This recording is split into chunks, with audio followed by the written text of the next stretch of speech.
The Monsoon Overlapped one. The monolithic noiseria Malhotra measured the value of her life in trending hashtags and crisis containment loops. From her sleek, air-conditioned media agency in Bandar West, she managed the reputations of Mumbai's elite by manipulating digital media streams. To Ria, the world was an algorithmic battlefield where public perception could be bought, sold, and rewritten in a single afternoon. She was sharp, cynical, hyper-articulate, and entirely dependent on her 5G network coverage. Tonight, she was trapped inside her agency's high-tech mobile PR van, a luxury command center on wheels, traveling across the bay toward a corporate retreat in Alibag. Then, the Arabian Sea reclaimed the sky. The annual monsoon didn't just arrive. It broke over the coast with apocalyptic violence. Within an hour, the roads vanished beneath a swirling sheet of muddy water. The van's high-end satellite dish spun wildly before losing its connection entirely. Network disconnected signal status. Dead zone automated system error. Hydrolock engines engaged with a violent sputter. The luxury van died at the edge of a flooded, unlit coastal road.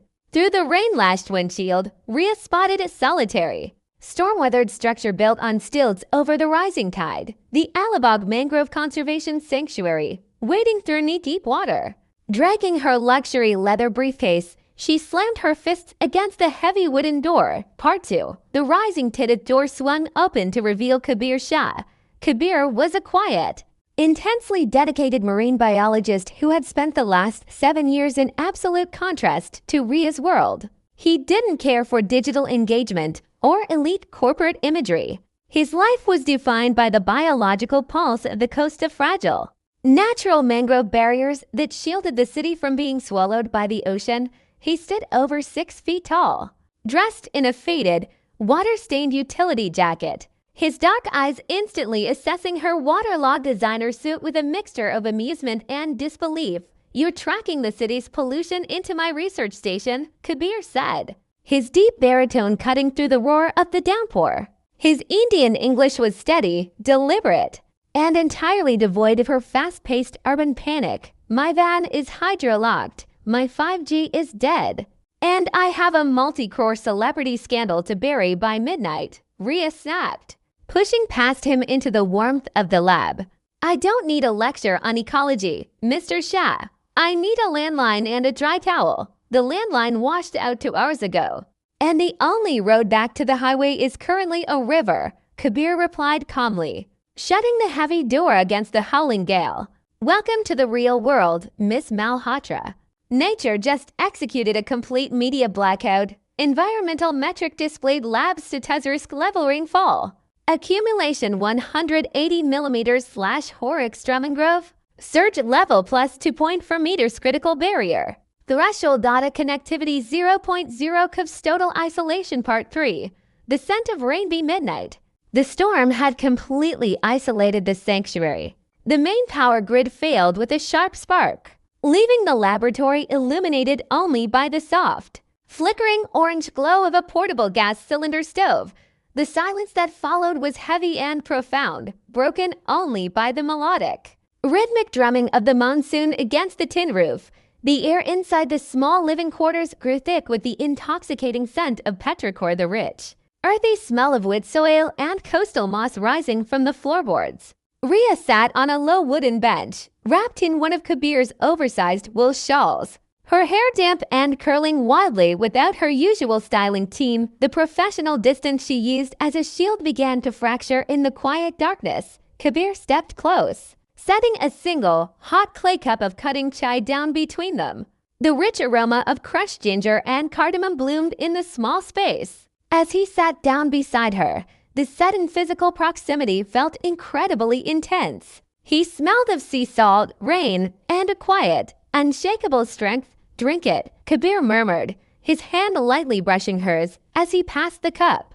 The touch was electric. His fingers were rough and calloused from field work, a visceral contrast to her soft, screen-polished hands. "Your heart rate has been running like a high-speed train since you walked in." Ria took a slow sip, the heat of the tea blooming in her chest. She looked up at him, her eyes catching the reflection of the amber flame. "I don't know how to do this. she confessed, her voice dropping its sharp, defensive edge, revealing a raw, long-buried vulnerability. The stillness. In Mumbai, if I stop moving, if I stop calculating, the noise catches up to me. The noise is just a distraction to keep you from looking at what's breaking underneath, Kabir said softly. He reached out, his thumb gently catching a stray, damp curl away from her face. His gaze was steady, heavy with an absolute, respectful intimacy that demanded nothing but her presence. Ria's breath hitched. The high-powered PR maven dissolved completely. She moved into his space, her fingers catching the lapel of his jacket, pulling him down to meet her lips. The kiss was like the monsoon itself, slow burning at first. A gentle exploration of warmth and rain-slicked skin, before deepening into a fierce, passionate surrender. Kabir's large arms wrapped completely around her waist, lifting her effortlessly into his lap, sealing her against his broad, radiating chest. In the isolation of the storm, stripped of status, metrics, and network connectivity, they found a perfect, synchronized rhythm and intense human connection born of raw trust and shared warmth. Part 4. The digital flood at dawn. The fierce indigo sky softened into a pale gray. But the crisis was far from over. Kabir's auxiliary battery-powered telemetry monitor began to beep aggressively, printing out a series of highly toxic chemical spikes along the western sanctuary boundary. Critical eco alert. Water toxicity spike contaminant. Hexavalent chromium derivative esters. Upstream industrial runoff channel impact. Immediate mangrove root degradation. They're doing it again, Kabir said, his jaw tightening into a hard, angry line as he read the data printout. The infrastructure conglomerate developing the luxury high-rises upstream, they use the annual monsoon floods as a cover to dump their industrial waste directly into the channels. It burns the root systems, killing the mangroves so they can claim the land is dead and legally clear it for construction. He grabbed his rain gear, his eyes dark with frustration. I have the data, but no one listens to a scientist with an isolated blog. By the time the courts open on Monday, the chemicals will have flushed into the sea, and the evidence will be gone. Ria stood up, the wool shawl slipping from her shoulders as her brilliant, strategic mind fired back to life. She looked at the toxic data logs, then looked at Kabir. They don't listen to data, Kabir, Ria said, a sharp, wily smile breaking through her exhaustion. They listen to outrage. Your science needs a story. She didn't have 5G, but she had the internal storage arrays on her hydro-locked PR Van's master console, which was still running on backup battery power. For the next 2 hours, they worked as one single organism. Kabir provided the raw, undeniable metrics of the ecological destruction, while Ria structured the narrative. She didn't use clinical jargon.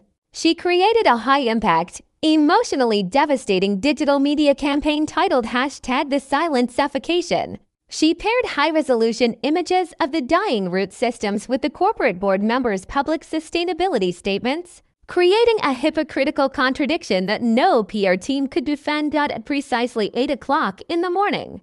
As the floods began to recede and a single bar of cellular network connectivity returned to the coastal tower, Ria hit the master deployment sequence. Campaign deployed, #The Silent Suffocation target audience, national media streams, high court metrics, engagement velocity.